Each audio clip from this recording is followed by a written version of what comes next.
Salut les toi. Comment allez-vous? Moi, je vais super bien, j'espère vous de même. Bienvenue à toutes les nouvelles personnes qui ont rejoint la team Jabama. Je vous dis merci.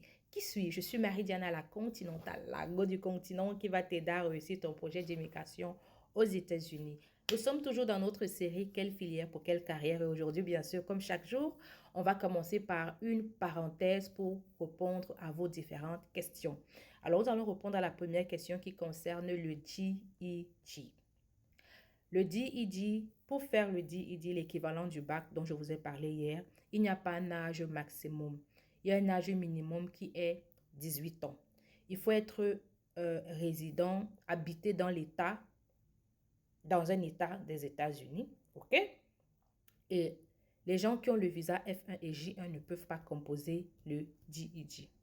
Deuxième chose, comment composer son DED? Ce que je vous recommande, c'est de chercher les community colleges autour de vous. Parce que dans la plupart des cas, en général, les community colleges sont des centres de tests de DED. Et la plupart des community colleges offrent des classes de prépa pour passer le DED. Donc, vous cherchez un community college autour de vous, vous inscrivez pour la classe de prépa et vous passez votre DED. Et vous voilà. Le bac qui vous a tapé au pays, là, vous avez cessé en 3 mois. OK? Félicitations. Donc, deuxième question, c'est par rapport au papier pour étudier aux États-Unis. Je vais le dire ici de façon officielle.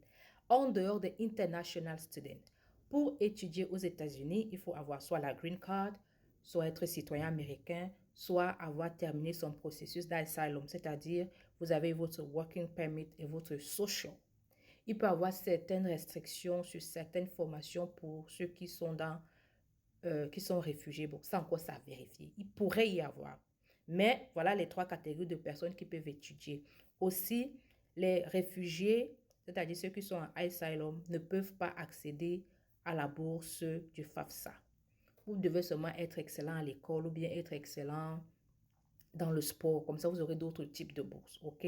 Voilà. Les gens qui n'ont pas les KOLO, officiellement, vous ne pouvez pas faire les formations. Troisième question, les langues. Je vais vous dire ici, les États-Unis, c'est un pays où on parle l'anglais et accessoirement l'espagnol. Donc, toutes les formations se font en anglais.